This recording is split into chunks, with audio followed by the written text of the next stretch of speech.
Greetings from a much drier Arlington, Texas. We thought for a while we were being abducted by aliens. There was this large glowing orb in the sky. We didn't know what to do with it. Alas, it was but the sun. We are very grateful. Things are drying out. It's nice. This is Kate Titsworth, and this is my video blog number 2 for week 4, my digital identity. If I was a little better, I would have worked harder and edited some of this stuff in, but I'm not, and we had an emergency last night, so you're going to get the low-tech version of fixing this up. You ready? Here we go. Oh! Participo ergo sum.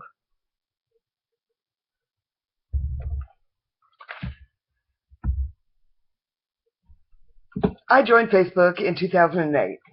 I got a Twitter account. I've got an Instagram account. I don't really use them. I don't get the whole Twitter thing. Maybe I'm just showing my age, but it makes no sense to me. I am, however, an active participant on Facebook, and in all honesty, I would prefer texting or emailing or online chatting to having an actual conversation with someone, for the most part. Odd. Participo ergo sum. I share, therefore I am. We use social media to define ourselves in each moment. We are what we post. Really? Are we? In her talk from this week's resources, Connected But Alone, psychologist Sherry Turkle uses the phrase, I share, therefore I am, to define how we perceive ourselves in terms of digital or social media. I find that concept highly intriguing and seriously sad. Sad. In an effort to find out others' perception of my digital personality or my digital identity, I, maybe ironically, posted a question to Facebook, and it said, hey friends, pretend you don't know me, and all you see are my Facebook posts. What kind of person am I? This is a serious question. I'm writing a paper for school. Please respond. Thank you. About 30 people responded. That's actually a pretty good number. Interestingly enough, many of those that responded are friends that, honestly, I don't know very well. We are acquaintances at best, yet through social media, we share birth, death, life, grandchildren, major, minor life events. In some ways, I'm closer to some of my Facebook friends than I am to my family. And speaking of family, there are now family members that I am much more in touch with than I ever was before because of Facebook. Because I see things that they post. The responses I got to my question reflected the type of persona that I have actively, deliberately, sometimes prayerfully tried to portray. Comments like quirky, funny, joyful, fun, hilarious, silly. They reflect my desire to make people smile or make them laugh or lighten their day. I post a lot of silly and snarky stuff. Things like, does it occur to anyone else that alien abductions are just extraterrestrials fishing for humans on the catch and release plan? One person responded, well, not until now, no. There's the, my heart says cheese dip, but my jeans say, for the love of God, woman, eat some celery. That's what I post. But I'm also quick to post things in support of our military and of my husband, who's a Vietnam Marine.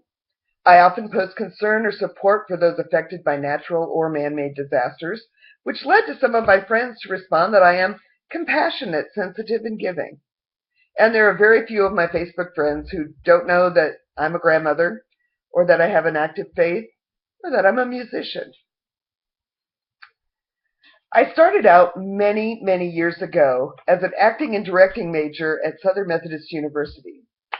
SMU was part of the League of Professional Acting Training Schools, and they taught method acting. One of the texts we used was a book called Acting Power by Robert Cohen. In it, Cohen talks about how characters are perceived and discusses what he terms relationship communications, or relicom. The premise is that the premise is that no matter what lines or costumes or makeup a character is put into, the audience will perceive that character based on how the others in the play respond to them. For example, you might have a sweet young ingenue.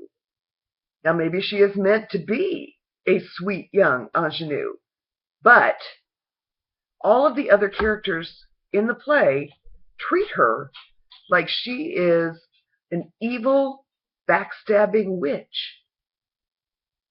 The audience will perceive her based on those perceptions and based on the way the other characters respond. Social media is a lot the same thing.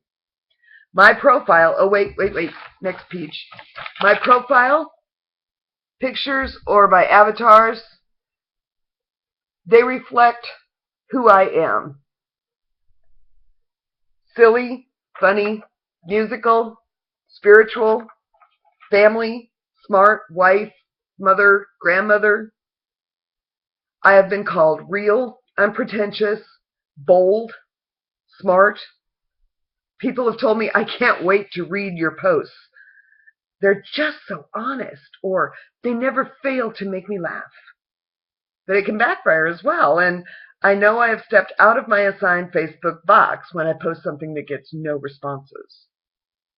Doesn't mean it wasn't read, but it wasn't a Kate post.